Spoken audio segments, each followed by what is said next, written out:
Morning, folks. How did everybody get on Friday? I thought it was a nice paper. Um, wouldn't have been that keen on doing a question on employment tribunals or funding, but that was only worth 8 marks. And I thought the scenarios were good. Some like really key topics coming up there: theft, non-fatal offences, and involuntary manslaughter, along with those defences and consent. What a great essay! So hopefully you feel reassured that that's your first exam done, 2 more to go. The focus now over half term should be on tort and then human rights. Obviously you've got like nearly a week, haven't you, in between those two papers. So paper 2 on the Tuesday and then paper 3 the following Monday. So in tort, just a reminder, the essays that could come up, so the evaluation, the very last question, you can get something on vicarious liability that could come up.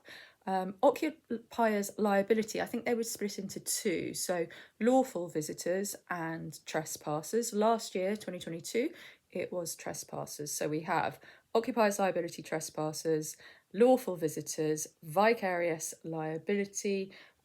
We also have negligence as an essay question as well. Now, all of those can come up as scenarios, but also remember with scenarios you have Rylands and Fletcher, and you also have private nuisance.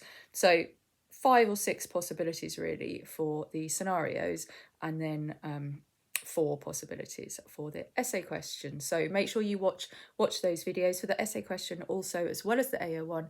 Watch and take note of the evaluation. The other thing, just to remind you, is Section A. So what is on Section A?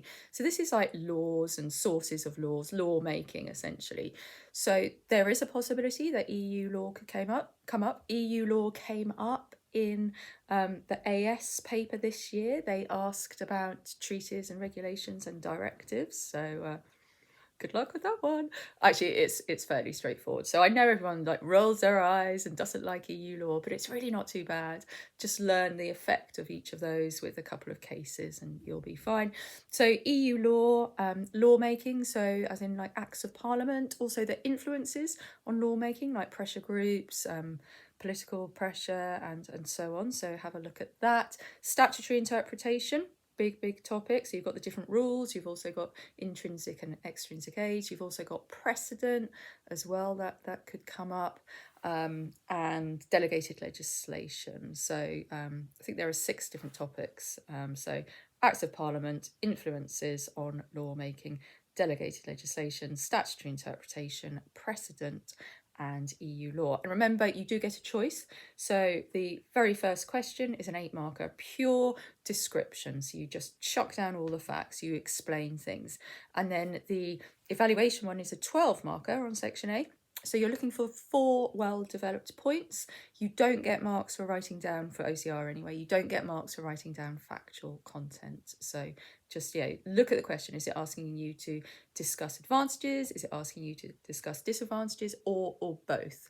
And try and really think about your points and why those things are good or why they're bad, and fully explain it. Don't just say, oh, it's unfair or whatever. It's like, why is it unfair? But yeah, 75% of the paper is taught, so I would be focusing most of my revision on that. Any questions, any comments about the exams, just let me know in the comments below.